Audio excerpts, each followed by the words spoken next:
નમસ્કાર વિદ્યાર્થી મિત્રો, ફિઝિક્સ ધોરણ 12 ચેપ્ટર નંબર 3 લેક્ચર છે આપણું 26મું. ચેપ્ટરના એન્ડમાં પહોંચ્યા છીએ, અંત સુધી.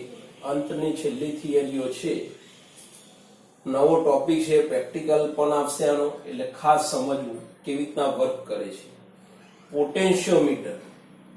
તો પહેલા તો પોટેન્શિયોમીટરની આમ તો જોવા જઈએ તો 3 થિયરી છે. પહેલો તો પ્રશ્ન પણ પૂછાય છે, પોટેન્શિયોમીટરનો સિદ્ધાંત લખી અને સમજાવો, એવો પણ પ્રશ્ન પૂછાય. બીજા નંબરે પોટેન્શિયોમીટરનો EMF ની સરખામણી કરો, બે જુદા જુદા EMF. ત્રીજો પૂછાય છે પોટેન્શિયોમીટરની મદદથી આંતરિક અવરોધ શોધવાનું સમીકરણ મેળવો.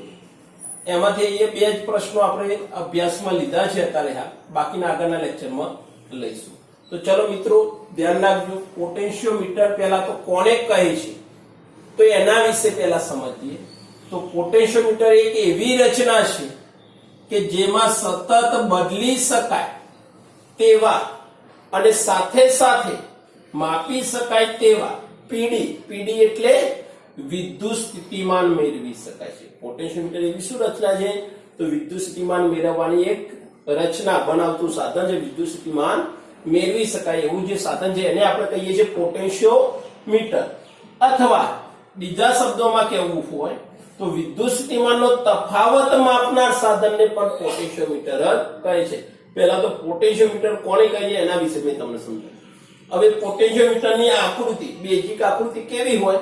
તો તમે લેબમાં જશો તો એક લાકડાના પ્લેટફોર્મ ઉપર A અને B બે ટર્મિનલ હશે અને એના ઉપર ઘણા આંટા લીધેલા છે આમથી આમ, અને વાહક તાર જોડેલો હોય છે જે AB તાર છે. AB શું છે?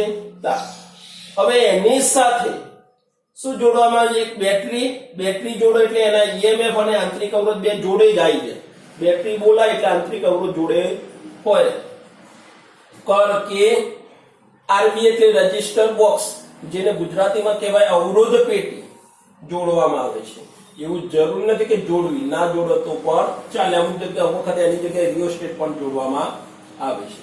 તો મિત્રો ધ્યાન રાખજો, EMF, વીજકર, અવરોધ પેટી, તાર, AB, ત્રણે ત્રણ બધી વસ્તુઓ કેવી જોડેલી હોય છે? શ્રેણી જોડાણમાં હોય છે. કેવા હોય છે? શ્રેણી જોડાણમાં. તો આકૃતિનું વર્ણન લઈ અને વહેતો પ્રવાહ આપણે અહીં દર્શાવ્યો છે. તો પરિપથમાં E જેટલું EMF, R જેટલો આંતરિક અવરોધ ધરાવતી બેટરી સાથે અવરોધ પેટી R અને સમાન આડછેદ વાળા અને એકમ લંબાઈ દીઠ સમાન અવરોધ ધરાવતા લાંબો તાર AB શ્રેણીમાં જોડેલા દર્શાવ્યા છે. કેવા જોડાય છે? બધી વસ્તુઓ શ્રેણીમાં. બેટરી, કર, અવરોધ પેટી અને AB તાર શ્રેણીમાં જોડ્યા છે. AB તારની લંબાઈ આપણે ધારી લેવાની કેપિટલ L છે. કેટલી છે? Capital L. તો હવે દેખજો, ધારો કે તારના એકમ લંબાઈ દીઠ અવરોધ કેટલો કહેવાય? રો. હવે તમે આ રો કેવી રીતના લખો? એકમ લંબાઈ દીઠ અવરોધ. તો સમજો, R બરાબર રો L અપોન A. ક્ષેત્રફળ પણ 1 અને લંબાઈ પણ 1, એટલે R બરાબર કેટલા થઈ જાય? રો. માટે ફરીથી દેખજો, તારની એકમ લંબાઈ દીઠ અવરોધ કેટલો થયો? તો રો એટલો કહેવાય. હવે AB તારનો અવરોધ કહીએ તો એમાં રો ના લખાય. આ એકમ લંબાઈ એટલે 1 મીટર હોય ત્યારે અવરોધ રો કહેવાય, અને L મીટર લંબાઈ હોય ત્યારે અવરોધ કેટલો થઈ જાય? રો L અથવા તો L રો કહેવાય AB તારનો. ધારો કે અવરોધ પેટી RB માંથી કાઢેલો અવરોધ R હોય છે. કાઢેલો અવરોધ કેટલો છે? R છે. તો તેમાંથી વહેતો પ્રવાહ કેટલો? I બરાબર. તો I બરાબર ઓહમનો નિયમ, I બરાબર V અપોન R. પર V ની જગ્યાએ શું લેવાય? E. અને R તરીકે બધા જ અવરોધ, ધ્યાન રાખજો અહીંયા, સ્મોલ r આંતરિક અવરોધ plus capital R plus AB તારનો અવરોધ. AB તારનો અવરોધ કેટલો લીધો છે આપણે? L rho. એટલે ત્રણેય અવરોધોનો સરવાળો કહેવાય. તો અહીંયા ધ્યાન રાખજો મિત્રો, I બરાબર E અપોન કેપિટલ R એટલે અવરોધ પેટીનો અવરોધ પ્લસ AB તારનો અવરોધ L રો પ્લસ આંતરિક અવરોધ સ્મોલ r. આટલો પોટેન્શિયોમીટરમાંથી વિદ્યુત પ્રવાહ પસાર થાય. કોના અંદરથી? પોટેન્શિયોમીટરમાંથી વહેતો વિદ્યુત પ્રવાહ I બરાબર E upon R plus L rho plus small r કહેવાય. ક્લિયર મિત્રો? હવે ત્યાર પછી આપણે ધારી લઈએ જો એસી તારની લંબાઈ ધારો કે તટસ્થ બિંદુ જોકી કર દ્વારા એ પોઈન્ટમાંથી ગેલોમીટર સાથે જોડીને જોકી કરથી ઘસવામાં આવે ત્યારે તટસ્થ બિંદુ સી પોઈન્ટ આપણને જોવા મળે છે. કયા બિંદુએ જોવા મળે છે? સી બિંદુએ. ત્યારે એથી સી ની લંબાઈ કેટલી છે? સ્મોલ એલ હોય. તો દેખજો જો તાર એસી તારની લંબાઈ એલ હોય તો એસી તારનો અવરોધ કેટલો થાય? જો એબી તારનો અવરોધ એલ રો લખાય તો એસી તારનો અવરોધ કેટલો લખાય? સ્મોલ એલ રો થાય છે. કેટલા થાય? સ્મોલ એલ રો થાય છે. હવે એ અને સી વચ્ચેનો પીડી, પીડી એટલે વિદ્યુત સ્થિતિમાન, વી બરાબર ઓહમનો નિયમ, આઈ આર પ્રવાહ અને અવરોધ કહેવાય. તો હવે એનો વિદ્યુત સ્થિતિમાનનો તફાવત એ અને સી વચ્ચે શું કહેવાય? વીએલ એ કહી શકાય અથવા ઈએલ પણ કહી શકો છો. બરાબર વહેતો પ્રવાહ પરિપથમાં કેટલો છે? આઈ. અવરોધ કેટલો છે? એસી તારનો રો એલ. તો હવે એનું સાદું રૂપ આપીએ આપણે, કિંમત મૂકીએ વીએલ ઇન્ના ઇન બરાબર આઈ ની કિંમત ઉપરથી મૂકી કાઢો. કેટલા થશે? ઈ રો જોડે લઈ લીધા, rho upon R plus L rho plus small R. કૌંસની બહાર શું ગયા? એલ. આ જે આખો કૌંસ છે એને ફાઈ પણ લઈ શકાય, ફાઈ એલ. એટલે યાદ રાખજો વીએલ બરાબર ફાઈ એલ. સમીકરણ નંબર 2. હવે ફાઈ કેવો છે? અચળાંક છે. તો વીએલ ચલે છે, એલ પણ કહી શકાય. સમીકરણ નંબર 3. શું કહીએ? વીએલ ચલે છે, એલ. તો એનું વાક્ય અહીંયા લખ્યું છે, અવરોધક તારના કોઈ પણ બે બિંદુઓ વચ્ચેનો પીડી એટલે એ અને સી વચ્ચેનો પીડી, પીડી એટલે વિદ્યુત સ્થિતિમાન વીએલ, તે બે બિંદુઓ વચ્ચેના અંતરના સમપ્રમાણમાં હોય છે, જેને આપણે પોટેન્શિયોમીટરનો સિદ્ધાંત કહીએ છીએ. જેને શું કહેવાય? પોટેન્શિયોમીટરનો સિદ્ધાંત કહે છે. ક્લિયર મિત્રો? ખ્યાલ આવે છે દરેકને? આ ખાસ યાદ રાખજો, પોટેન્શિયોમીટરનો સિદ્ધાંત વીએલ ચલે છે, એલ કહેવાય. પણ જે અચળાંક ધારો છે એની વાત કરીએ. ચલો મિત્રો, જ્યાં બરાબર, જ્યાં ફાઈ બરાબર સિગ્મા પણ કહી શકાય અથવા કે પણ એને કહી શકાય બરાબર વીએલ અપોન એલ. વીએલ તો છે છેદમાં એલ લાવી દો, એલ ક્યાં લાવો? છેદમાં. તો શું વધે? E rho upon R plus L rho plus small R. સમીકરણ નંબર 4 કહેવાય. એ ફાઈ અથવા સિગ્માને જ કહેવામાં આવે વિદ્યુત સ્થિતિમાન પ્રચલન કહે છે. શું કહે છે? વિદ્યુત સ્થિતિમાન પ્રચલન. તો આ ફાઈ નો એકમ અને પારિમાણિક સૂત્ર. તો પહેલા તો એકમની વાત કરો. એકમ શું થાય? વોલ્ટ પર મીટર. પારિમાણિક સૂત્ર કહીએ તો m1 m1 l1 t-3 a-1. આમ તો પહેલા v નું લખી દેવાનું. v નું શું હતું? 12 31 માઇનસ હતા, પણ છેદમાં l1 આવે એ ઉપર આવે એટલે એક ઘાત ઘટી જાય છે, એટલે 11 31 થશે. ક્લિયર દરેક મિત્રોને? હવે વિદ્યુત સ્થિતિમાન પ્રચલનની વ્યાખ્યા આના ઉપરથી લખવાની છે, વીએલ અપોન એલ પરથી. તો ચલો દેખીએ એનું વાક્ય. છેદ હોય તો શું બોલાય? એકમ બોલાય. એકમ લંબાઈ દીઠ મળતા પીડી, પીડી એટલે વિદ્યુત સ્થિતિમાનને વિદ્યુત સ્થિતિમાન પ્રચલન એટલે ફાઈ અથવા સિગ્મા કહે છે. ક્લિયર મિત્રો? ખ્યાલ આવી ગયો હશે તમને? આ તા પોટેન્શિયોમીટર એટલે શું, તેના સિદ્ધાંત વિશે, એનું સમીકરણ. ક્લિયર? આ રીતનો ઉપયોગ કરીને જ બાકીની બે થિયરી સમજાઈ શકાય. તો બાકીની થિયરીમાં એ રીતે પ્રશ્ન પૂછાય છે, પોટેન્શિયોમીટર નો ઉપયોગ કરી જુદા જુદા બે ઈએમએફ ધરાવતી બેટરીની સરખામણી કરો. શું કે છે? સરખામણી કરો. તો પેલા આકૃતિ તમને સમજાવી દઈએ મિત્રો. ચલો દેખો, આટલું તો આવશે જ. આ જે પોટેન્શિયોમીટર હતો એટલો ભાગ તો કોમન જ દરેક જગ્યાએ આવતો જ હોય છે. તો ચલો દેખજો, એ બી તાર, એની સાથે બેટરી, આંતરિક અવરોધ, અવરોધ પેટી લ્યો કે ચલ અવરોધ લ્યો. આ તીર દોરી એને શું કહેવાય? ચલ અવરોધ. અવરોધ પેટી પણ લઈ શકાય. કર કે અને પરિપથમાંથી વહેતો પ્રવાહ આપણે આઈ. આટલો તો આપણે આગળ દર્શાવેલા પોટેન્શિયોમીટરનો સિદ્ધાંત. હવે ઈએમએફ ની સરખામણી કરવી છે. તો બે ઈએમએફ લીધા, E1 અને E2. એમને દર્શાવી દીધા, એમના ધન છેડાને એ સાથે જોડ્યા, એમના ઋણ છેડાને ત્રિમાર્ગી કર સાથે. ત્રિમાર્ગી કર એટલે 1 3 જોડાય, 2 3 જોડાય, એ રીતે ત્રિમાર્ગી કર સાથે જોડી અને એનો એક છેડો ગેલ્વેનોમીટર સાથે જોડવામાં આવે છે.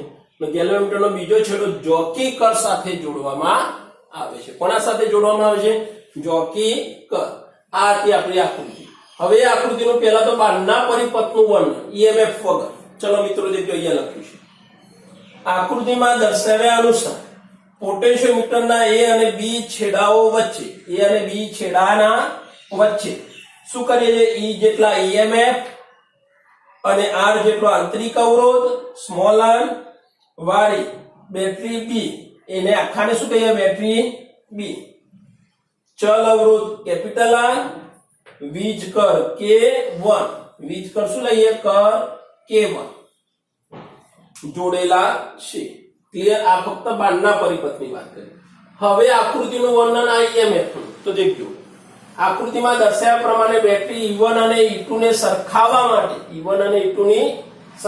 માટે બંને બેટરી E1 અને E2 ના ધન છેડાને કોના સાથે જોડીએ છે A સાથે અને બંને બેટરીના ઋણ છેડાને કઈ સાથે તો E1 ના ઋણ છેડાને 1 સાથે E2 ના ઋણ છેડાને 2 સાથે ત્રિમાર્ગી કર સાથે જોડવામાં આવે છે ત્યાર પછી ત્રિમાર્ગી કરના 3 નંબરના છેડાને ગેલ્વેનોમીટરના એક તરફ જોડવામાં આવે છે અને ગેલ્વેનોમીટરનો બીજો છેડો જોકી કર સાથે જોડી તાર પર સરકાવવામાં આવે છે એ બી તાર પર શું કરીએ છીએ આપણે સરકાવવામાં આવે છે આ આખા પ્રયોગનું વર્ણન તમને સમજાયું હવે કેવી રીતના આપણે સમીકરણ મેળવીએ છીએ એનો અભ્યાસ કરીએ તો દેખજો પ્રથમ ત્રિમાર્ગી કણને 1 અને 3 સાથે કયા બિંદુ સાથે 1 અને 3 બિંદુ સાથે જોડેલા હોય તો E1 કોષ જોડાય છે કયો કોષ જોડાય E1 E2 ના જોડાય E1 જ જોડાય છે ત્યારે જોકીને તાર પર સરકાવીને ગેલ્વેનોમીટરનું કેટલું આવર્તન લાવવાનું હંમેશા શૂન્ય આવર્તન દર્શાવે તેવું બિંદુ N1 મળે છે તેવું બિંદુ કયું મળે છે આપણને N1 તો માટે કહી શકાય A થી N1 નું અંતર ધારી લેવાનું L1 છે જેમ અહીંયા L લીધા હતા એમ અહીંયા A થી N1 નું અંતર કેટલું ધારી શકો છો તમે L1 છે એવું માની લઈએ આપણે પહેલા તટસ્થ બિંદુનું હવે એના અંદર કિર્ચોફનો નિયમ બંધ પરિપથ માટે આપણે લઈશું તો એનો પથ દેખજો A1 3 G N1 A loop માટે કિર્ચોફના બીજા નિયમ પરથી ચલો દેખો બીજો નિયમ લગાડો બેટરીનો ધન છેડો આવતો આપણે શું લેતા હતા માઈનસ ખ્યાલ આવે છે મિત્રો શું લેવાના માઈનસ E1 ગેલ્વેનોમીટરનો પ્રવાહ કેટલો 0 અને A થી N1 વચ્ચેનું વિદ્યુત સ્થિતિમાન કેટલું તે આગળ જ આપણે જોઈ ગયા પોટેન્શિયોમીટરના સિદ્ધાંતમાં V બરાબર phi L કે પણ A થી N1 વચ્ચે અંતર કેટલું હતું L1 તો phi L1 લખાય કેટલું લખાય phi L1 એવું હોય તો અહીંયા લખી દેઉં છું V A N1 વચ્ચેનું વિદ્યુત સ્થિતિમાન કેટલું થાય phi L1 ક્લિયર E1 ને કરતા બનાવો પેલી બાદ લઈ જાઓ તો E1 બરાબર phi L1 સમીકરણ નંબર 1 ખ્યાલ આવે છે જો અંદર ના દેખાય તો હું બોલું છું એના પરથી તમારે સમજીને લખવું પડશે ખ્યાલ આવે મિત્રો તો E1 બરાબર phi L1 સમીકરણ 1 આ પહેલો ભાગ પતી ગયો હવે સેમ એ જ રીતે બીજો ભાગ લેવો ચલો મિત્રો હવે ત્રિમાર્ગી કણને કોના સાથે જોડીએ છે 2 અને 3 બિંદુએ જોડેલા હોય તો E2 કોષ અહીંયા E1 હતા એની જગ્યાએ E2 કોષ 2 3 જોડાય તો કયો કોષ જોડાય E2 કોષ જોડાયેલો છે તો જોકીને તાર પર સરકાવીને ગેલ્વેનોમીટરનું શૂન્ય આવર્તન દર્શાવે તેવું બિંદુ આપણને કયું મળે છે N2 મળે છે કયું મળે છે N2 તો N2 બરાબર કેટલા થશે L2 ધારી લેવા A થી N2 વચ્ચેનું અંતર કેટલું થાય L2 તો હવે ફરીથી કિર્ચોફનો બીજો નિયમ ચાલો દેખજો A2 3 G N2 A loop માટે કિર્ચોફનો બીજા નિયમ પરથી ચલો દેખજો બેટરીનો પ્લસ આવે તો આપણે શું લેવાના માઈનસ E2 ગેલ્વેનોમીટરનો પ્રવાહ પ્લસ 0 અને A અને N2 વચ્ચેનો વિદ્યુત સ્થિતિમાનનો તફાવત જેમ અહીંયા લખ્યું એ રીતે phi L2 બરાબર 0 તો E2 બરાબર કેટલા મળે આપણને phi L2 સમીકરણ નંબર 2 તો બંને EMF ના આપણે 1 અને 2 સમીકરણ મળી ગયા તો હવે સમીકરણ 1 અને 2 નો ગુણોત્તર લેતા તો phi ઉડી જશે એટલે E1/E2 બરાબર L1/L2 કહી શકાય સમીકરણ નંબર 3 આ રીતે પોટેન્શિયોમીટરના EMF ની સરખામણી કરવા માટે એ ફોર્મ્યુલા પોટેન્શિયોમીટરનો ઉપયોગ થાય છે હવે કેવી રીતના એમસીક્યુ માં એનો ઉપયોગ થાય તેની વાત કરીએ. ચલો દેખો, જો એક કોષનું ઈએમએફ આપેલું હોય તો એક કોષનું ઈએમએફ E1 આપો કાં તો E2 આપેલા હોય તો L1 અને L2 ના પ્રાયોગિક મૂલ્ય પરથી સમીકરણ 3 ના આધારે અજ્ઞાત ઈએમએફ નું મૂલ્ય શોધી શકાય છે. E1 E2 બેમાંથી ગમે તે એક આપેલા હોય અને પ્રાયોગિક પરથી L1 અને L2 આપણને આપેલા તો તમારે જે અજ્ઞાત ઈએમએફ હોય એનું મૂલ્ય આપણે શોધી શકીએ છીએ. આ સમીકરણને ઉલટા પણ લખી શકો છો. E2/E1 બરાબર L2/L1 પણ લઈ શકાય. હવે છેલ્લું, પોટેન્શિયોમીટરની મદદથી સૂક્ષ્મ મૂલ્યના ઈએમએફ મેળવી શકાય છે. પોટેન્શિયોમીટરની મદદથી સૂક્ષ્મ ઈએમએફ નાનો ઈએમએફ હોય ને તો પણ એના મૂલ્ય મેળવી શકાય છે. તો આ હતા ઈએમએફ ની સરખામણીની થિયરી. હવે છેલ્લા એક નોંધ મેં તમને સમજાય છે એ બારની એક્ઝામ માટે ખાસ જરૂરી છે. તો દેખજો, બે ઈએમએફ હોય E1 અને E2 કોષને વારા પરથી સહાયક સ્થિતિમાં અને વિરોધક સ્થિતિમાં જોડવામાં આવે છે. સહાયક સ્થિતિમાં જોડીએ ત્યારે તટસ્થ બિંદુ મળે છે ત્યારે એનું અંતર કેટલું હોય L3. વિરોધક સ્થિતિમાં જોડીએ ત્યારે એનું તટસ્થ બિંદુનું અંતર કેટલું મળે છે L4 હોય. તો એ બંને ઈએમએફ ની સરખામણી કરવી તો શું થાય? E1/E2 બરાબર L3 plus L4 upon L3 minus L4 કહેવાય. આ સહાયક સ્થિતિ અને વિરોધક સ્થિતિ શું છે? સહાયક એટલે જે બે સમાંતર જોડે છે ને અહીંયા એ સમાંતર નીકળી જાય. પહેલો E1 આવે જોડે E2 આવે પાછું કિલોમીટર એમના પરિપથ. આ ત્રિમાર્ગીકરણ નીકળી જાય. E2 એના જોડે જતા રહે. સહાયક એટલે બંને પ્લસ માઇનસ ફરી પાછા પ્લસ માઇનસ એને સહાયક સ્થિતિ કહેવાય. વિરોધક કોને કહેવાય? Plus minus. તો બીજી બેટરીનો માઇનસ પ્લસ જોડેલા સમજવું કે વિરોધક કોને કહેવાય? Plus minus. પહેલા ઈએમએફ ના તો બીજો ઈએમએફ તરત શું આવે? માઇનસ અને પ્લસ કાં તો ઉલટા માઇનસ પ્લસ પ્લસ માઇનસ એ રીતે જોડેલા તો એને વિરોધક સ્થિતિ કહેવાય. એ વખત તટસ્થ બિંદુનું અંતર કેટલું જોવા મળે છે? L4. જ્યારે સહાયક સ્થિતિ હોય પ્લસ માઇનસ તો એનું તટસ્થ બિંદુ L3 મળે છે. ત્યારે ઈએમએફ ની સરખામણી કરીએ તો E1/E2 બરાબર L3 plus L4 upon L3 minus L4. આ આપણને તમને પોટેન્શિયોમીટરના સિદ્ધાંત વિશે તમને સમજાવ્યું અને એના ઈએમએફ ની સરખામણી વિશે અહીંયા આપણે અભ્યાસ કર્યો છે. હવે આના પછીના આગળના લેક્ચરમાં પોટેન્શિયોમીટરના મદદથી આંતરિક અવરોધ શોધવાનું સમીકરણ આપણે તારવીશું. ખ્યાલ આવે છે ને? આજનો ટોપિક ખાસ આઈએમપી છે એટલે તૈયાર કરો. ભલે બુકમાં ના આપ્યો સિદ્ધાંત તો પણ આ રીતે જ લખજો. પરીક્ષામાં આ રીતે જ લખાય. કશું આમાંથી સુધારવા જો નામ લખશો તમને પૂરા માર્ક્સ મેળવી શકો છો. કઈ માર્ક્સ જશે નહીં.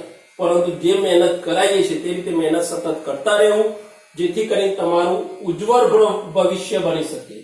જેથી કરીને તમે સારા માર્ક્સ લાવી શકો. આ ચેપ્ટર હવે ટૂંક સમયમાં કમ્પ્લીટ થઈ જશે એટલે ખાસ ધ્યાન રાખજો. આગળના લેક્ચરમાં પોટેન્શિયોમીટરના આંતરિક અવરોધનો આપણે અભ્યાસ કરીશું.